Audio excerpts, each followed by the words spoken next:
आपने अध्यात्म की बहुत सारी पुस्तकें पढ़ी होंगी और बहुत व्याख्यान सुने होंगे, बहुत सत्संग सुने होंगे। अध्यात्म किसे कहते हैं, ईश्वर किसे कहते हैं, भगवान किसे कहते हैं, प्रकृति क्या होती है, जीवात्मा क्या होती है, लोक क्या होता है, परलोक क्या होता है, संत क्या होते हैं, ब्राह्मण क्या होते हैं, ये इस विषय में आपने धार्मिक बहुत सारी पुस्तकें पढ़ी होंगी, मुझे विश्वास है। लेकिन एक और आप पुस्तक पढ़ लीजिए। वो कौन सी है? वो कितनी बड़ी है? वो 75 पन्ने की है, केवल 75 पन्ने की है। और केवल 75 पन्ने का क्या अर्थ है? 75 पन्ने में कैसे हो सकती है? 75 पन्ने का अर्थ है हमारे जीवन के 75 साल। हमने इसलिए जन्म लिया कि लोगों को ये बता दें कि अध्यात्म झूठा है या अध्यात्म सही है। अध्यात्म के परिणाम, सिद्धियाँ, चमत्कार जो बताए हैं वो चमत्कार होते हैं कि नहीं होते हैं? अध्यात्म का फल जो बताया गया है वो होता है कि नहीं होता है? हमने अपने जीवन को एक प्रयोगशाला के रूप में बनाया है और प्रयोगशाला के रूप में बना करके लोगों को दिखाया है कि देखो, तुम अगर नास्तिक हो, तुम अगर अविश्वासी हो, भगवान को तुम नहीं मानते हो, तो हमारे जीवन की परीक्षा करके देख लो और ये देख लो कि हमारे पास अध्यात्म के अलावा कोई चीज़ नहीं है, केवल अध्यात्म है। और केवल अध्यात्म होकर के हमने अपनी ज़िंदगी को गंवा दिया या कुछ कमा लिया। आप इसको देख लीजिए। ये आपकी प्रयोगशाला है और ये एक ऐसी चीज़ है कि आप किताब पढ़ने की अपेक्षा हमारी ज़िंदगी पढ़ डालिए। 75 वर्ष की पूरी ज़िंदगी पढ़ डालिए। 75 वर्ष की पूरी ज़िंदगी में आप क्या पाएंगे? ऐसा मज़ा पाएंगे कि अध्यात्म के जो परिणाम और जो उसके फल बताए गए हैं वो 100% सही हैं, वैसे गलत हैं। नास्तिक कहते हैं भगवान है ही नहीं, और बुद्धवादी कहते हैं, तर्कवादी कहते हैं कि कोई एक ऐसी शक्ति तो है जो व्यवस्था बनाती है, पर वो कोई पूजा पाठ के काम नहीं आती, उसको किसी से पूजा से कोई संबंध नहीं है। अच्छा, क्या चलिए, लोगों ने हज़ारों बात कही है, पर हमने तो अपना जीवन लगा करके और उसके परिणामों को दिखा करके बताया कि इसके परिणाम देखिए कि अध्यात्म अगर सच्चा हो तो उसके सच्चे परिणाम निकलते हैं कि नहीं निकलते। कैसे निकले? देखिए, मैं आपको अपने 75 पन्ने की यानी 75 साल के जीवन में से थोड़ी सी घटनाएं सुनाता हूँ। सारी घटनाएं सुनाऊँ तो रामायण बन जाएगी और उसको कहाँ तक पढ़ेंगे और आप कहाँ तक सुनेंगे। PhD किसी ने किया है और PhD वाले ने इतना मोटा ग्रंथ लिखा है कि गुरु जी की कितनी बड़ी ज़िंदगी है, क्या क्या काम किए हैं, अब उसको आप जान लीजिए। मैं तो आपको काम के चुने हुए कुछ पन्ने सुना देता हूँ, जिससे कि आपको का भी समय न खराब हो और मुझे भी बेकार बात न करनी पड़े। क्या है बेकार बात करने की? हमारे इस संसार के 2 गुरु हैं जिनको हम भूल नहीं सकते कभी। एक महामना मालवीय जी हमारे गुरु हैं। 9 वर्ष की जब उम्र थी तो हमारे पिताजी वहाँ लेकर के गए थे और काशी विश्वविद्यालय में मालवीय जी सहपाठी थे उनके, उन्होंने हमको दीक्षा दिलाई थी और गायत्री मंत्र उन्होंने दिया था। और एक बात कही थी जो हमको गांठ बंधी हुई है और आज तक हमने बुराई नहीं है उसको। बहुत सी बातें कही थी, उपदेश दिए थे, वो तो हम सब भूल गए। उनमें से तो अब क्या क्या कहा था याद नहीं है। गायत्री मंत्र याद है, उन्हीं ने दिया था हमको, यज्ञोपवीत उन्होंने दिया था। और एक बात कही थी उन्होंने कि गायत्री ब्राह्मण की कामधेनु है, तू ब्राह्मण बनना, इसका दूध पीना चाहे तो ब्राह्मण बन जा। तो हमने कहा हम ब्राह्मण तो है ही, हम 60 ब्राह्मण हैं और आप उनको ब्राह्मण नहीं मानते क्या? कोई और लोग कहते हैं जैसे कि ये बढ़ई है तो आप बड़ी मानते हैं कि नहीं, तेरे पिताजी तो हमारे साथ पढ़े, बड़ी थोड़ी कहते हैं हम तो। ये हम तो अब मानते तो ब्राह्मण ही हैं, लेकिन ब्राह्मण पैदा नहीं होते, बनते हैं। मनु ने कहा है महायज्ञेश यज्ञेश ब्राह्मण्यं क्रियते तनु। ब्राह्मण विचारों से, कार्यों से, व्यवहार से, चरित्र से, चिंतन से, इन सब बातों से ब्राह्मण बनाया जाता है। तो ब्राह्मण बनना तो ये गायत्री जो मंत्र मैंने दिया है, तो ये कामधेनु वो एक गाय है, कहाँ है?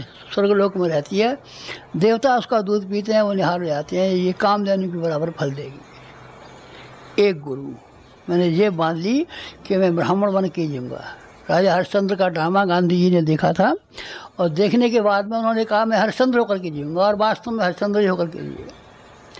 और मालवीय जी ने कहा था कि तू ब्राह्मण बन के जीना, मैं ब्राह्मण होकर के जिया हूँ। और ब्राह्मण के हमारे वचन ऐसे हैं कि जिसको हमने कह दिया तेरा बुरा हो जाएगा तो उसको बुरा ही होगा। कहा आपने बुरा नहीं कहा, अच्छा ही कहा है। हमने जिसको कहा तेरा अच्छा हो जाएगा उसका अच्छा ही हो गया। हमारी वाणी का कभी निष्फल नहीं है। हमारे मुंह में से, गुस्से में से, कभी क्रोध में से आया होगा। तो बालक था संगी ऋषि, उसके पिता के गले में किसी ने सांप डाल दिया था। तो उसने शाप दिया कि ये जाकर के सांप, जो मरा हुआ सांप मेरे बाप के गले में मरा हुआ है, ये जिंदा हो जाए। जिंदा हो गया। जिंदा हो गया। जिंदा होने के बाद उसने कहा कि सांप कि हाँ, कि जिस किसी ने मेरे बाप का अपमान किया उसको काट तो खा।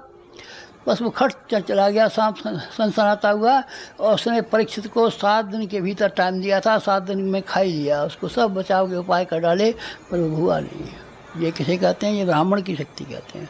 ब्राह्मण की वाणी इतनी पवित्र पुनीत होती है। ब्राह्मण की वाणी एक ऐसी तोप होती है, ऐसी तमंचा होता है, एक ऐसा होता है कि राजा दशरथ ने एक ब्याह कर लिया, 2 ब्याह कर लिए, 3 ब्याह कर लिए, कोई बाल बच्चा नहीं हुआ। फिर उन्होंने गुरु वशिष्ठ ने कहा कि हम तो विद्वान हैं, हवन करा देंगे। अरे गुरु वशिष्ठ बोले, अरे हम तो बामन हैं, पंडित हैं, और राजा का राज्य का हम नहीं खाते हैं, हम कैसे ब्राह्मण हो सकते हैं? ब्राह्मण तुझे लाना हो तो संगी ऋषि को लिवा के ला। उसका आहार और विहार और जीवन और क्रम इस तरह का है जैसे असली ब्राह्मण का होना चाहिए। बस राजा दशरथ गए और राजा दशरथ ने जाकर के और वहाँ से, कहाँ से, सिंगी ऋषि को लोमस ऋषि की आज्ञा मान करके लाए और उन्होंने हवन कराया था। उन्होंने हवन कराया था। वाणी से ये कहा, पहली रानी आई कि तेरे क्या हुआ? कि भगवान पैदा होगा तेरे। दूसरी आई क्या तेरे क्या पैदा, कि मेरे कि तेरे भी भगवान पैदा होगा। दूसरी रानी थी वो खीर जो थी, वो उनने समझा कि इनकी 4 रानियाँ थीं, वो 3, तो 400 में काट रखी थी। अखीरी तीसरी आई तो दोनों हिस्सों के खीर को मिला करके उनके एक की खीर को दे दिया। उनने कहा कि तेरे भी 2 भगवान होंगे। सुमित्रा के 2 हुए थे, एक का नाम शत्रुघ्न था और एक का नाम भरत था। उनको राम को जब उनके कौशल्या को राम हुए, कह के भरत हुए थे, सुमित्रा के शत्रुघ्न और ये लक्ष्मण हुए थे। 4 बेटे हुए थे। ब्राह्मण की वाणी से निकल गया, बस वही हो जाएगा। उन्होंने कहा तू ब्राह्मण बन जाना, बस ब्राह्मण होने के बाद तेरी सिद्धियाँ पीछे पीछे फिरेंगी, सिद्धियाँ तेरे पीछे पीछे फिरेंगी, कामधेनु तेरे घर पर जाएगी और दूध पिलाया करेगी, धन्य हो जाएगा। मैंने सबसे पहले किताब जो लिखी है उसमें उसका नाम था गायत्री ब्राह्मण की कामधेनु में। लेकिन फिर लोगों ने कहा कि अरे साहब ये जात पात आप फैलाते हैं और ये बामन बनियाँ फैलाते हैं और गवर्नमेंट के कानून के विरुद्ध कहते हैं कि ब्राह्मण को ऊंचा बताते हैं, औरों को नीचा बताते हैं। तो मैं समझा कि लोगों की समझ में नहीं आया है। ब्राह्मण जन्म से पैदा नहीं होता, ब्राह्मण कर्म से पैदा होता है। तो ये बात समझ में नहीं आ रही है। तो फिर मैंने उसी किताब का पहला संस्करण तो बिक गया, दूसरा संस्करण जब छापा तो मैंने ब्राह्मण शब्द काट दिया उसमें से, गायत्री कामधेनु, बस ये छापा। और अब आपका ख्याल क्या है? अभी भी मेरा ये ख्याल है कि गायत्री ब्राह्मण की कामधेनु, ब्राह्मण की कामधेनु है। ब्राह्मण अगर है कोई व्यक्ति तो उसकी वाणी, ब्राह्मण की वाणी इतनी होती है कि यूँ कहते हैं कि उसके पैर छुओ या आशीर्वाद ले जाओ, उसका आशीर्वाद फलता और फूलता है, फलता और फूलता है। ये तो अब मालवीय जी की शिक्षा हो गई। एक और गुरु हैं हमारे, 2 गुरु हैं आपके। हाँ भाई साहब, 2 गुरु हैं हमारे। उनके रामचंद्र जी के भी 2 गुरु थे, एक का नाम वशिष्ठ जी था, एक का नाम विश्वामित्र था और एक का नाम वशिष्ठ जी था। 2 गुरु थे। हमारे भी 2 गुरु हैं। एक कौन से हैं? एक हिमालय पर रहते हैं, नंगे रहते हैं, सूक्ष्म शरीर है उनका, स्थूल शरीर स्थूल नहीं है, सूक्ष्म शरीर है। सूक्ष्म शरीर से हमने जैसा उनको देखा था, अपने कमरे में देखा था और हिमालय पर जाके देखा था, वो सूक्ष्म शरीर की कल्पना हमारे दिमाग में है, तो उस कल्पना के आधार पर हमने बना लिया। स्थूल शरीर नहीं है उनका। बातचीत करते हैं, सूक्ष्म शरीर है बाबा, बातचीत किससे करते हैं? वो वहाँ आए हमारे घर, उनका सूक्ष्म शरीर, और उनने कहा 15 वर्ष की उम्र हो गई।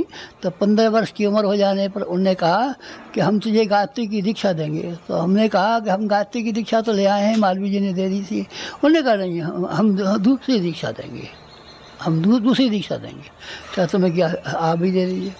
उन्होंने पहले 3 जन्मों के हाल दिखाए हमारे, और 3 जन्मों के हाल दिखाने के बाद में हमारा विश्वास हो गया कि यही हमारे गुरु हैं और इन्हीं को समर्पण करना चाहिए। गुरु को समर्पण किया जाता है, गुरु दक्षिणा दी जाती है, पैसे दे रहे, पैसे नहीं दिए जाते, समर्पण किया जाता है, समर्पण किया जाता है। गुरु हमारा आया, हमने कहा हमारा शरीर आपका, हमारा दिमाग आपका, हमारा पैसा आपका, हमारा जो कुछ भी है तन मन धन सब आपका है, गुरु इससे कम में नहीं होता। और गुरु तत्व का लाभ ना आज तक किसी ने उठाया है, न कोई भविष्य में कभी उठा देगा। हम तो दीक्षा ले आए थे और 100 रुपया दे आए थे, चल बेईमान कहीं का 100 रुपया दे आया था और दीक्षा ले आया था, तिलक लगवाया था, ठग कहीं का नहीं। तो गुरु का सारा तप इसी तरह से लेगा, इस तरह से नहीं ले जाता। आग में ईंधन को डाल देते हैं, ईंधन समर्पित हो जाता है, समर्पित होने के बाद में आग जैसा हो जाता है, बिल्कुल आग हो जाता है अगर समर्पित हो तो। और समर्पित न हो, इस बात पर मौका मिले कि गुरु जी की चप्पल चुरा ले जाऊँ और जेब में कोई पैसे हो तो चुरा ले जाऊँ, नाक काट ले जाऊँ, उनके बालों खाड़ ले जाऊँ, इनके घर वालों में से ले जाऊँ, कोई ऐसा ठग हो तो मरेगा दूसरा। गुरु है, गुरु तेरे बाप के भी गुरु हुआ। नहीं साहब हमारे आचार्य जी गुरु हैं, हम तेरे गुरु हैं, हम तेरे गुरु हैं। तो है शर्म नहीं आती? हम है तो हमारा कहना नहीं मानता, हमारे रास्ते पर नहीं चलता। गुरु हैं, गुरु हैं, हमने गुरु बनाए थे, गुरुदक्षा ली थी, इसलिए हमें इसका सा शांत कुंज का मालिक बना दो। भाग जा बेईमान कहीं कहीं का, ऊपर से कहता है गुरु है हमारे, हम तेरे गुरु हैं, दुश्मन है हम तेरे। हमारी तेरे कोई आज्ञा मानी, हमारे कहने पे चला, हमारे साथ एक कदम उठाकर चला गया है पश्चिम को और हम ले आ रहे थे पूरब को, और ऊपर से कहता है गुरु हैं। हम गुरु नहीं है, गुरु वो आए थे जो हिमालय से हमको आए थे, वो हमारे घर आए थे। आप हिमालय गए थे? नहीं, हम नहीं गए थे, न हमने देखा उनका हिमालय, न वहाँ हम जा सकते थे, और न हमें कुछ पता था कौन गुरु है कौन गुरु नहीं है। वो जन्मांतरों के गुरु थे, वो आए, उन्होंने आकर के हमसे कहा कि हमारी गुरु दीक्षा ले लो। कहा तुम तो वही सुना दिया, अरे यही है तो हमने सुना है, आप वही कोई दीक्षा दे रहे हैं। तो उन्होंने कहा कान में कि एक और बात सुन, बोर काटो, बोर काटो, बोर काटो। मैंने कहा साहब क्या क्या क्या बोए, कहाँ बोए? खेत तो हमारे पास है, अपने कहाँ से काटें? आप सब बात को समझाइए ना हमको। तो उन्होंने ये कहा कि तेरे पास जो कुछ भी है, जो पहले जन्मों का लेकर के आया है वो, और इस जन्म का जो कुछ तेरे पास है, सब भगवान के खेत में बो दे। भगवान का खेत कहाँ है? भगवान का खेत हमने कभी देखा भी नहीं है, पटवारी ने भी नहीं बताया कि भगवान का खेत कहाँ है। तो उन्होंने कहा पटवारी के खाते में नहीं है, ये जनता जनार्दन जो है, ये सारा विश्व है, ये भगवान का विराट रूप है। ये अर्जुन को दिखाया था, ये उसको कौशल्या को दिखाया था, ये यशोदा को दिखाया था, ये काकुसंड को दिखाया था। भगवान का असली स्वरूप ये विश्व है। तो इस विश्व की जनता के लिए जो तेरे पास है सो सब सौंप दे, सब बीज रूप में बोल दे। क्या चीज़ें हैं हमारे पास? उनने दिलाई याद, हमें तो मालूम नहीं था हमें क्या चीज़ें हैं हमारे पास। उन्होंने कहा देख तेरे पास सबसे बड़ी चीज़ है समय। भगवान ने जन्म दिया है तो समय दे करके भेजा है एक, और तेरे शरीर में श्रम है, श्रम है। समय भगवान ने जितना दिया है वो उनने दिया है। श्रम तेरे शरीर में, कलाइयों में, भुजाओं में श्रम है 2, और तेरे मस्तिष्क में ज्ञान है 3 तो ऐसा है कि तू जब माँ के पेट में से पैदा हुआ था तभी भगवान की 3 चीज़ लेकर के आया था। और चौथी एक और चीज़ है, वो कौन सी है? चौथी एक चीज़ वो है जो कि तुझे संसार में मिली, संसार ने दी है। वो क्या है? संपदा। संपदा भगवान के यहाँ के लेके नहीं आते, सब आदमी नंगे शरीर आते हैं, नंगे हाथ आते हैं। यहाँ किसी के पिता की है, किसी के बाप की है, किसी की कहीं की है। ये 4 चीज़ें तेरे पास हैं, इन चारों चीज़ों को तू बो दे। अच्छा ले लीजिए, अब हम बोएंगे। 15 वर्ष की उम्र में से वो चारों चीज़ें बोना हमने शुरू कर दिया। हमने अपना समय बोया। अपना समय किस काम में लगाया? हमारा सारा समय 2 काम में लगा है। एक तो भगवान की उपासना में लगा है, उनके नज़दीक चरणों में बैठने में, और एक भगवान का जो सारा विश्व है इसकी सेवा करने में हमारा लगा है। सारा समय का आप हिसाब लगा लीजिए। जो हम नहाने में समय चला गया होगा, टट्टी में करने में समय चला गया होगा, सोने में समय चला गया होगा, खाने में समय चला गया होगा, उसका तो हम गुनहगार हैं। बाकी सारा समय हमारा सिवाय लोक मंगल के और किसी काम में नहीं लगा है। एक समय, और दूसरा श्रम। पसीना हमने खूब बहाया है। काम हमने इतना ज़्यादा किया है कि 5 आदमी मिलके काम नहीं कर सकते, उतना हमने काम किया है। हमने अपने आप के साथ में इतनी कड़ाई बरती है, इतनी कड़ाई बरती है कि हमारा पसीना पसीना निकल पड़ा है। पसीने की एक बूंद, कभी आराम में बैठे हो, कभी वहाँ बैठे हो, कभी वहाँ बैठे हो। ये हमने चारा वेदों के बाद से मिट्टी के तेल की लालटेन के नीचे किए। बिजली के दाम बताए थे कि ये व्यक्ति महंगी। हमने मिट्टी के तेल की लालटेन के नीचे अखंड ज्योति का 20 साल तक संपादन किया है। हम ब्राह्मण हैं, अपने खाने में जौ की रोटी और अच्छा छाछ खाइए। नहीं आप फल खाते हैं, फल न हमारे बाप ने खाए, न दादा ने खाए, न परदादा ने खाए। फल 16 रुपये किलो का खाएगा ये बाबा जी बच्चों, कौन जालिम जालिम ये 16 रुपये किलो का ये खाएगा। माता जी ने एक बार किसी ने क्या कह दिया कि गुरुजी को काम ज़्यादा करना पड़ता है, बहुत घंटे काम करते हैं, तो इनको मौसमी का रस दे दिया करो। मैं अपने काम में लगा रहा था तो एक छोटे गिलास में मौसमी का रस ले आई तो मैं समझाइए पानी लाइए। पानी को उठा करके फिर मैंने देखा कि ये क्या है, कि ये मौसमी का रस है। अरे तेरे का तुमने ये क्या लिया जहर? क्यों? काशी तपोभूमि पे आदमी रहते हैं, उनके बच्चे रहते हैं, उनकी लड़कियां रहती हैं, उनके बच्चे छोटे छोटे बालक रहते हैं, उनको मौसमी का रस का दूध भी नहीं पीते। और अगर हम मौसमी का रस पीते हैं तो धिक्कार है हमारे लिए। हम मौसमी का रस पीते हैं तो धिक्कार है हमारे लिए। इसीलिए हमने वो जो मौसमी का रस था माता जी को दे दिया, किसी बच्चे को दे देना। और मैंने उंगलियाँ गले में डाल करके उल्टी कर दी ताकि वो जहर, कौन सा फलों का रस है, जहर। फलों का रस क्या होता है? जहर, ब्राह्मण का जहर है। वो जहर मैंने क्या कर दिया। और क्या करने के बाद में सारा श्रम जो था वही अपनी रूखी रोटी खा करके और वही अपनी दाल और रोटी खा करके ज़िंदगी काट डाली और परिश्रम किया, समय दिया। बुद्धि भी हमारी, आप ये बुद्धि में समय जितना भी अकल ने काम किया होगा, अकल हमारी लोक मंगल के लिए लगी है। न हमको महंत बनने में लगी, न हमको नेता बनने में लगी, न हमको अमुक काम में मिली, न अमुक काम में लगी। हमारी योग्यता, हमारी बुद्धि ने जो कभी काम किया होगा, रात में सपना देखा होगा तो भी हमने लोक मंगल का सपना देखा होगा, परमार्थ का सपना देखा होगा, पुण्य का देखा होगा, पुरुषार्थ का देखा होगा, जन कल्याण का सपना देखा होगा, आत्मशोधन का सपना देखा होगा। यही सपना देखा हमने, कोई सपना नहीं देखा। ये क्या हो गया? ये हो गया हमारा श्रम, ये हो गया हमारा समय, ये हो गई हमारी बुद्धि। और आपका धन, हमारे पास जो धन था, हमने तो कुछ कमाया नहीं था, लेकिन जो था तो लोगों ने कहा, गांव वालों ने, कि साहब उसकी बाप की संपत्ति पे बेटे का अधिकार होता है। नहीं, बेटे का कोई अधिकार नहीं है। बेटे को हमने पढ़ा दिया और काम करने लायक बना दिया है, बस, इससे आगे नहीं। और फिर आप ये इल्ज़ाम लगाते हैं हमारे ऊपर, ये इल्ज़ाम लगाते हैं हमारे पास इतनी ज़मीन थी, वो अपने बेटों को और जमाइयों को और उनको बेटियों को दे देता। वो हमने सब ज़मीन एक चप्पा बेच करके गांव में एक वो हाई स्कूल बना दिया। हाई स्कूल में सब पैसा लग गया, सब पैसा लग गया। जो कुछ बाकी बचा था वो गायत्री तपोभूमि में लगा दिया, जो कुछ बचा दिया। माता जी के पास एक जेवर रह गया था, यहाँ जब शांत कुंज आई तो उन्होंने वो भी लगा दिया, सब लगा दिया। हम खाली हाथ हैं, हम मरेंगे तो आप तलाशी ले लेना, तलाशी ले लेना। गुरुजी के नाम पर कभी आपको एक पैसा मिल जाए और कभी एक सदा मिल जाए कि गुरुजी के पास जब मरे थे तो ये 100 रुपये छोड़ के मरे थे, तो हमारे फूल, हमारी रस्सी के ऊपर आप जो जूते रख के जलाना। हमारे पास एक पैसा नहीं, एक सदाम नहीं, जो कुछ भी था हमने सब जन कल्याण के लिए खर्च कर दिया।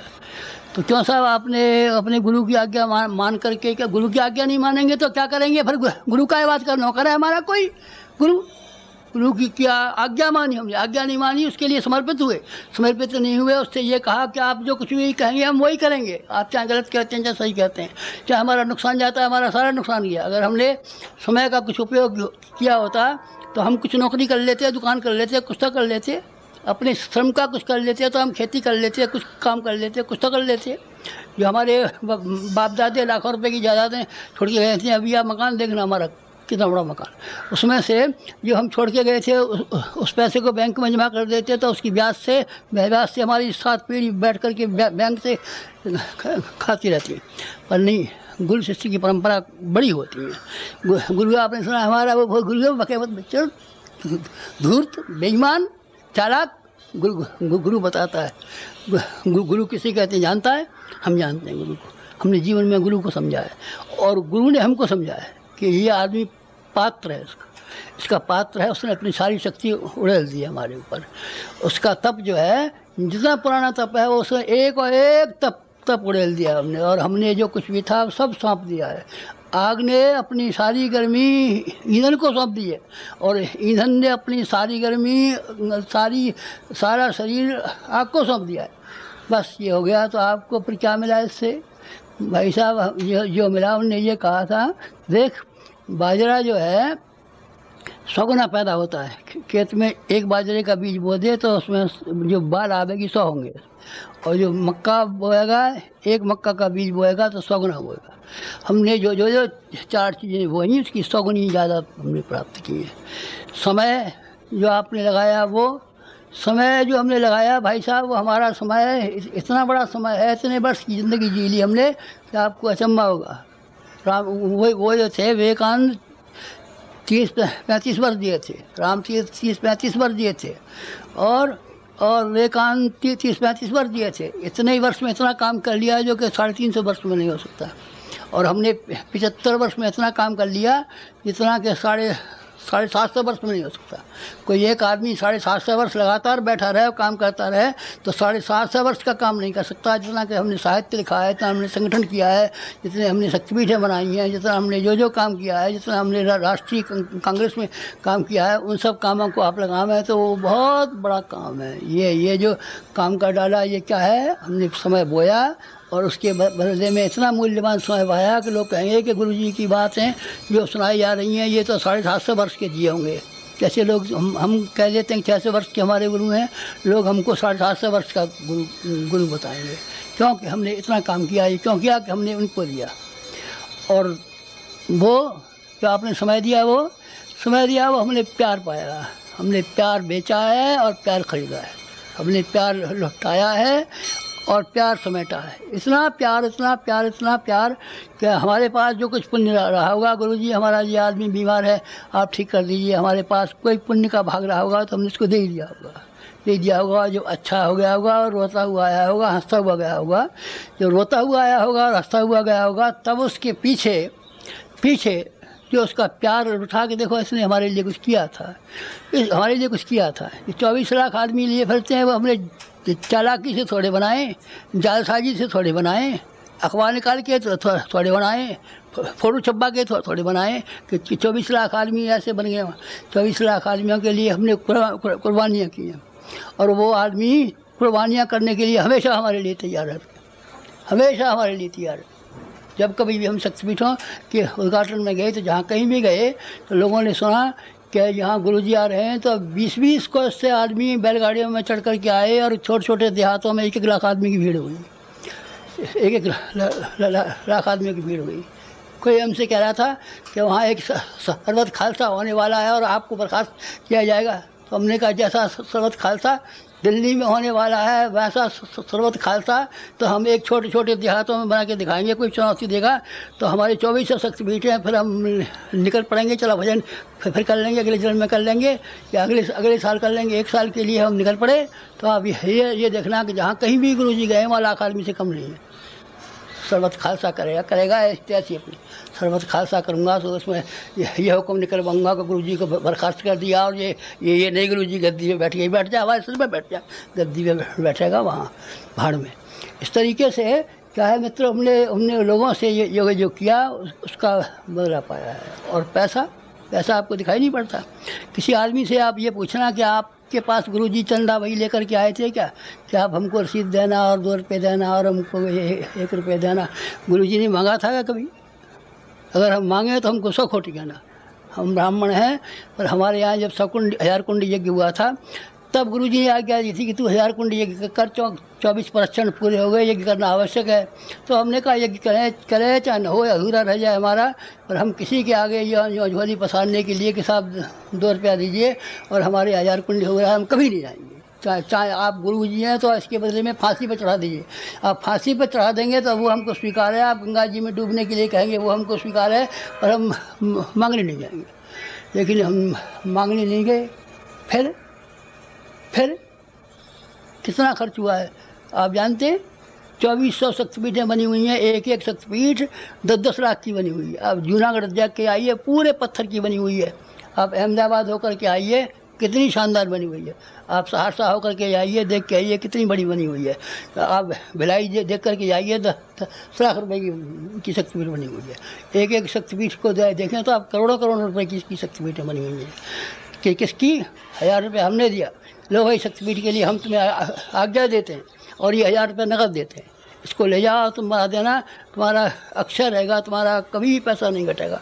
किसी का पैसा नहीं घटा और वो लाखों करोड़ों रुपया खर्च हो गया। यहाँ है, यहाँ आप देखते हैं शांति कुंज में चौकाई देख लीजिए, खड़े रहिए आप सवेरे से शाम तक, और ये देख लीजिए कि सवेरे 6 बजे से लेकर शाम को 6 बजे तक इनका चौका चलता रहता है कि कितने आदमी खाना खाते हैं। यहाँ की इमारतों को देख लीजिए, यहाँ की इमारत देखिए, मथुरा की इमारत देखिए, अमृतसर की इमारत देखिए, ये तो हमारी बनाई हुई है। उनको आप देखिए कितने रुपए का है, ढेरों रुपए का है, कितनों का है, करोड़ों का, सैकड़ों का, सैकड़ों का नहीं करोड़ों का, ये करोड़ों का है। जो भी हमने काम किए हैं, गाड़ियाँ हैं हमारे पास 30, अगले दिनों 100 गाड़ियाँ लेने का हमारा विचार है कि 100 गाड़ियों से सारे हिंदुस्तान के हर गांव में जा पहुँचेंगे। 100 गाड़ियाँ खरीद लेंगे, हम खरीद लेंगे। कहीं आपके पास है? हमारे पास सब कुछ है। हमारे पास, हमारे हृदय में, हमारी वाणी में, जैसे हनुमान जी ने कलेजा चीर करके दिखाया था कि आपको भगवान देखने हो, रामचंद्र जी ये देखने हो तो यहाँ देख लीजिए। तो गुरु की कृपा देखनी हो तो हम आपको अपना कलेजा चीर के दिखा सकते हैं और उसमें आपको गुरु हमारा बैठा हुआ दिखाई पड़ेगा। और वो ऐसा समर्थ गुरु है कि न हमें रुपये का भाव पड़ता है, न पैसे का भाव पड़ता है, न किसी का भाव पड़ता है, न डरने का भाव पड़ता है, न विरोधी का भाव पड़ता है, न निंदक का भाव पड़ता है। किसी का असर नहीं हमारे ऊपर। आप इतने निर्भीक हैं, हम बिल्कुल निर्भीक हैं। कोई हमने तो सुना है कि फलाना आदमी आपका प्रतिद्वंदी खड़ा हो गया है और आपको गद्दी पैसे उतार देगा, बैठ जाएगा, देख लेंगे गद्दी पर उतारेगा, आएगा तो यहीं हमारे पास उतार दे, तब देख लेंगे हम कैसी गद्दी पैसे उतार देगा। तो पैसे के मामले में कितनी योजना है अभी हमने बनाई है। लाख कुंड की योजना बनाई है और क्या नाम है, एक विश्वविद्यालय की योजना बनाई है, 1 लाख आदमियों को शिक्षण देने की योजना बनाई है। कितनी योजना बनाई है, इतनी लाखों की हमने योजना बना रखी, पूरी हो जाएंगी। 24 लाख पेड़ लगाने की है गवर्नमेंट। जब 24 लाख पेड़ लगाती है तो गुरु जी गवर्नमेंट के करोड़ों रुपये खर्चे आते हैं, हो जाते होंगे, हमें नहीं मालूम है। और आप इतना बड़ा विश्वविद्यालय अकेले चला लेंगे? हम अकेले चला लेंगे और हम आपको दिखा देंगे कि 10,000 प्रचारक हमने बना दिए कि नहीं बना दिए। आप देख लेना, हमारे उससे पहले आके देख लेना हमारे रेस्टोरेंट पे कि 10,000 गायक, 10,000 वक्ता, 10,000 प्रचारक तैयार हो गए कि नहीं हो गए। इस तरीके से जिन कामों की, साधनों की ज़रूरत है, साधन जो हमारे पास थे वो हमने परमार्थ में भगवान के खेत में बोए और 100 गुने होकर के आए। जो उसमें से मक्का 100 गुनी हो जाती है, बाजरा 100 गुना हो जाता है। हमारे पास जो कुछ भी मुट्ठी भर था, सुदामा के तंदुलों की तरीके से हमने भगवान के चरणों पर अपनी पोटली चढ़ा दी और उन्हें हमारे चरण धो करके पिए और जो कहा कि द्वारका की राजधानी इसको सुपुर्द कर दो। किसको? सुदामा को। कौन है आप? हम सुदामा हैं। सुदामा है जिसमें भगवान ने अपना मकान सौंप दिया है, जिसने अपना घर सौंप दिया है, जिसने अपना राजपाट सौंप दिया है और वो गरीब सुदामा के यहाँ दे दिया है। हम हैं सुदामा। लेकिन जिनके प्रति हमारी निष्ठा है, जिसके प्रति हमारी मित्रता है, जिसकी हमारे पास हमारी घनिष्ठता है, वो इतना संपन्न और इतना साधनवान है कि हमको ये मालूम पड़ता रहता है। हमेशा जब हम चलते हैं तो ये मालूम पड़ते हैं कि हम कोई सेठ हैं, कि हम कोई राजा हैं, कि हम कोई मिनिस्टर हैं, कि हम जाने कौन हैं, कि जाने कौन हैं। और जब हम चलते हैं तो आपको कहीं डर नहीं लगता, किसी से नहीं। हम हमारे आगे आगे 2 बॉडीगार्ड चलते हैं, पायलट, 2 पायलट चलते हैं और 2 हमारे पीछे बंदूकधारी वो चलते हैं। कौन? बॉडीगार्ड। ये कौन है साहब बॉडीगार्ड? और ये कौन है? पायलट। आपके हमारे पायलट हैं, हमारा भगवान और हमारी जीवात्मा, इसके लिए हमारा जीवन समर्पित हुआ है। ये हमारे जीवन के थोड़े से अध्याय आपको मैंने इसलिए बताया कि आप में से कोई आदमी ये न कहे कि अध्यात्म बेकार है, अध्यात्म झूठा है, अध्यात्म से कोई फ़ायदा नहीं है, अध्यात्म बहकावा है, अध्यात्म छलावा है। तो आप इनमें से जो बातें कही, आप हर एक बात की इंक्वायरी कर लीजिए। अगर इसमें आप इसमें एक भी बात झूठी मिले तो आप ये मानना कि अध्यात्म का कोई फल नहीं होता। ये निरर्थक है। निरर्थक होते हैं वो जिनके के अध्यात्म का नाम सुना है और जिन्होंने जीवन में उतारा नहीं है, जीवन से 1000 मील दूर रखा है, जीवन से लाख मील दूर रखा है। कभी माला देवी की घुमा दी है, कभी चंडी की घुमा दी है, कभी रंडी की घुमा दी है, कोई महादेव की घुमा दी है, कोई फलाने की घुमा दी है। ये स्वांग तो करता रहा है, पर अध्यात्म को जीवन में समाविष्ट किया है। हमने जीवन में समाविष्ट किया है। जीवन में समाविष्ट किया है। बस ये हमारे जीवन के 75 पन्ने की किताब के थोड़े से ऐसे अध्याय हैं, थोड़े से प्रश्न हैं, इनको आप देख इनको आप पढ़ लेना, फिर आप इनकी तहकीकात करना। जो यहाँ कहा गया था वो सचमुच कहा गया था या हमको बहकावे के लिए क्या कहा गया था? यानी कि अध्यात्म ने वास्तव में चमत्कार दिखाए थे कि हमको बहकाने के लिए कह रहे थे? आप देखना इसको, ये आपको हम चैलेंज करते हैं। तो हमारा अध्यात्म सही है और उसका था ये आपको हमने अपने जीवन में से अध्यात्म का स्वरूप, अध्यात्म का फल, अध्यात्म का प्रयोग ये बता दिया। बस ये 75 पन्ने की किताब में से आप इतना ही पढ़ लें, इतना ही समझ लें तो आपने समझ लिया। भागवत पढ़ ली, गीता पढ़ ली, रामायण पढ़ ली, सब पढ़ लिया और उसका सार समझ लिया और ये जान लिया कि अध्यात्म सही है, सच्चा है, इसके फल और परिणाम और रिद्धियाँ और सिद्धियाँ सब